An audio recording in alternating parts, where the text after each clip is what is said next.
is chronic fatigue syndrome?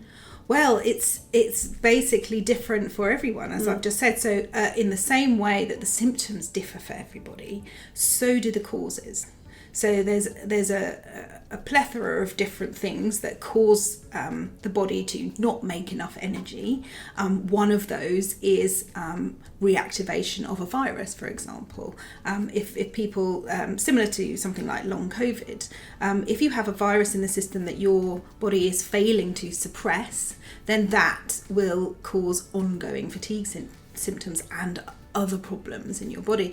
So depending on what you can identify as the cause will depend on how we identify it. So it's not a homogenous disease, it's not even a homogenous syndrome. It's really just an umbrella term for people who have a lot of fatigue and a lot of unexplained symptoms. Which must make it so complicated to try and identify and treat for doctors and nutritional therapists. Is that your experience?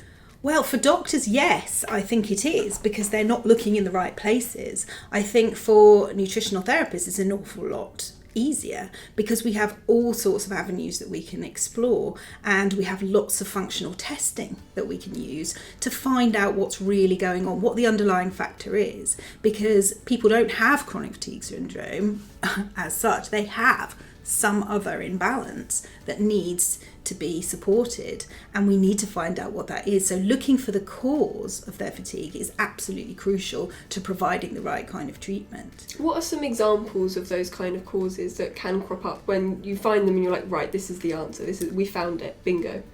Yeah, so there's an awful lot of long-term post-viral syndrome going on. So people may have had a virus at the beginning of their chronic fatigue, and they sort of think, well, that should have gone now. Mainstream medical profession will say, yes, there's no way you could still have that virus. They may even do a blood test to show that they no longer have an active form of the virus, sure.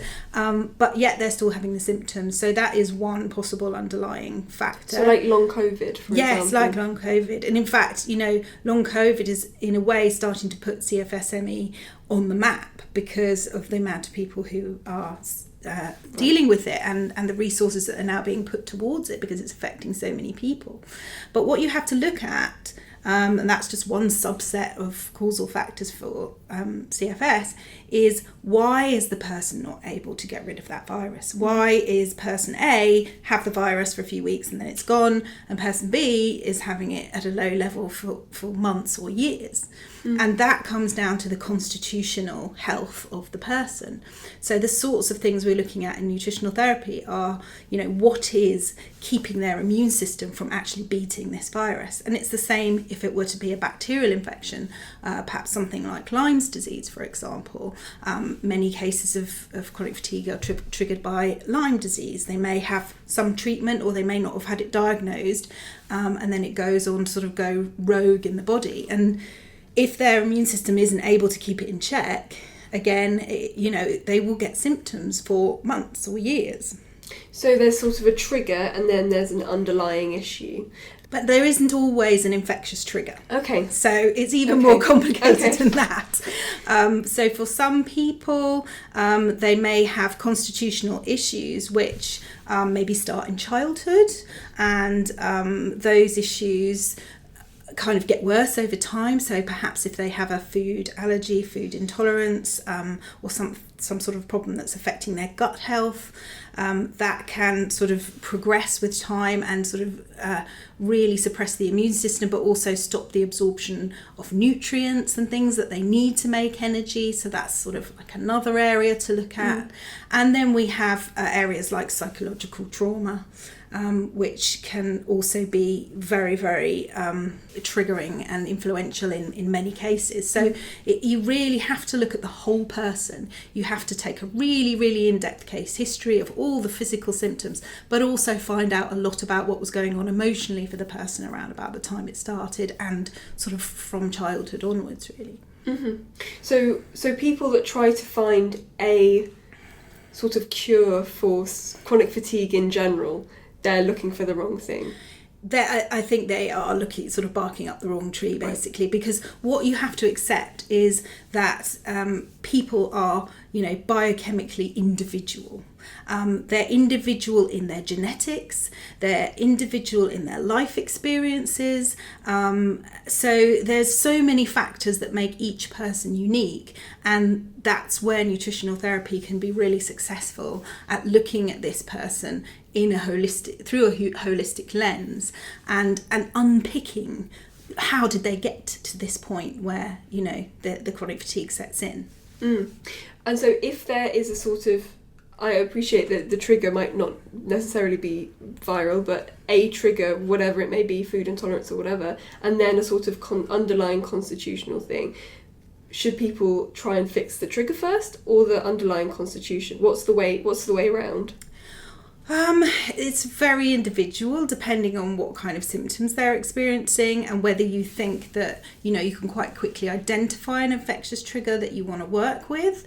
But really working on their constitution is key, because what you need to do is you need to build the person back up. You need to build up their nutrient intake. You need to build up their nutrient absorption, their overall gut health. You need to reduce inflammation. If there's inflammation in the body, you need to quite often work with the nervous system to really calm that down, because people who've been in a state of illness for a long time will, that will have had its own effect on them. So it will have a psychological effect, it will have a physiological effect on them. So sometimes the first thing we need to do with someone is actually stabilise their mood and their sleep, and get them to a stage where they can actually think about making dietary changes or undergoing functional testing, because for some people ME can be so debilitating that they can't even think about those things until they're feeling a bit better. Mm-hmm. So the approach that we take is really, again, it's just going to be so much down to the individual. And then what are the kind of dietary changes that are often necessary? I appreciate, again, it's going to be incredibly individual, and if you've got a deficiency of a certain nutrient, then you're going to have to tackle that. But are there things that crop up commonly that are often resolved with food? Resolved, I think, is probably too much of a generalisation. Sure. I mean, I think many people who go on to develop fatigue-related illnesses do have problems with certain foods. So they may have an underlying problem with gluten intolerance, or underdiagnosed celiac disease, for example, an undiagnosed dairy intolerance to either casein or lactose, or some other food that's really triggering inflammation in their body. Those things are quite common culprits, I would say. But obviously not everybody with ME has a food reactivity problem. So it's not just about eliminations, it's sometimes about what we need to put in terms of the diet not being balanced, not having all the macronutrients, all the proteins, fats, carbohydrates, and all the micronutrients, which are all your vitamins, minerals, and so on. Often sort of withdrawing things like stimulants and high sugar foods, junk foods is going to be really important for someone if they haven't done that for themselves already. Sure. What about inflammation? Because this seems to be something that you keep mentioning, inflammation. What role does inflammation play, or can inflammation play? Well, it's central to something like this, because all sorts of things cause inflammation in the body. So having a food reactivity problem causes inflammation in the gut, which then can influence the rest of the body. It can influence the joints, it can influence the brain. Also having an ongoing post-viral problem can, you've got low-grade sort of inflammation ticking away there, caused by the virus and the way that it's affecting the nervous system. Same with bacterial infections.